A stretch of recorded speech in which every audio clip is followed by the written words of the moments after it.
I spent 8 weird hours wearing Microsoft's new headset. When you boot up a Windows 10 mixed reality headset, you land in the Cliff House, a serene ranch flanked by a lake on one side and a mountain on the other. Birds chirp. You could stay a while. On the walls are a bunch of Windows 10 apps. I thought that would be enough to get me through my workday. I thought I could work in the Cliff House. But I was wrong, it was 8 hours in hell. Before I go any further, I should tell you not to try this at your workplace. Keeping yourself in virtual reality for that long at a time, especially without frequent breaks, can be taxing on your eyes and possibly even your mental health.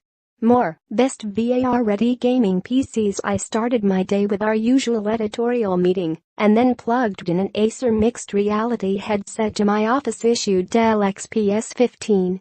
Setup was a breeze, but then I had a decision to make. I needed to keep my mouse and keyboard if I wanted to maintain my normal workflow. We had the motion controllers in the lab, but I might hit my colleagues next to me and behind me. Since I like my colleagues, I opted for an Xbox One controller to move around the Cliff House. After all, I had to stay at my desk, facing forward. I picked a spot in the virtual house with 2 walls, one in front of me, one behind me, and a beautiful lake view with a tree and some floating islands. It's the closest I've ever come to a corner office. On both walls, I started to open a few windows, and there was my first hiccup. You can use only a few apps from the Microsoft Store. To get around not having HipChat, I logged in through the Edge browser. But my bookmarks and tools are in Chrome, so I had to open up a virtual version of my desktop and place it on a wall. I also used TweetDeck, Firefox, Sublime Text, Photoshop and a number of other apps that don't work natively in Windows Mixed Reality. Since I used 3 monitors at once, I placed them on both walls and turned as necessary to see them. If this sounds tiring, that's because it is. Eventually, I made one big monitor my main view and switched it between my 3 desktops with a dedicated button as necessary. Of course, that meant I missed out on some emails and messages. While Outlook's notifications are built into Windows, HipChats aren't, so they didn't pop up in the Cliff House. When I was writing in a Google Doc, the system was usable.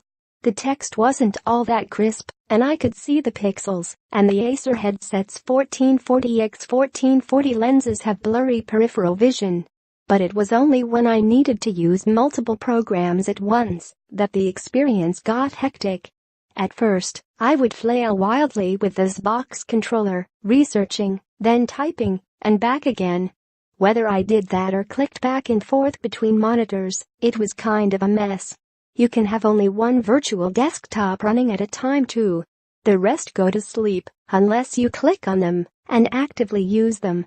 Of course, before getting to do any work, I was constantly adjusting my distance from the document as it was too big or too small.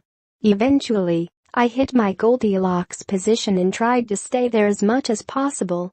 More best VR headsets, and there were other hiccups.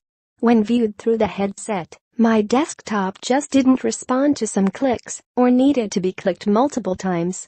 I couldn't tell you why, but sending a new email in Outlook required multiple tries, as did creating a new Google Doc. At one point, I needed another browser window. I tossed Edge on a wall over my right shoulder and had to walk over to it when I needed to reference it. When I came back, I lost my Goldilocks spot and had to find it again. And every time I tried to place a cursor somewhere, the VR keyboard would pop up, even though I was using a real keyboard, and I swatted it closed like I was squashing a fly. Once, when I was researching a product on Amazon, I hit a key combination and the entire website fell off the wall. I couldn't pin the site back, so I deleted it and created a new version to pin it back against the wall where it belonged. All of this, of course, slowed me down. I wasn't as productive as I would have been with proper monitors and, perhaps, proper socialization. Besides all of the technical issues, there were social problems. We have an open office, and I sit among all of my colleagues. While I could hear their voices with the headset on, I couldn't see them, and I felt isolated from the rest of the team, trapped in a dream house turned prison. I was lonely. I didn't dare put headphones on, lest I lose my grip on reality entirely. It's also strange to go that long without seeing your hands, especially when using a keyboard and mouse. I'm a pretty solid touch typist, but without the peripheral vision of my own appendages, I started to disassociate the touching with the typing.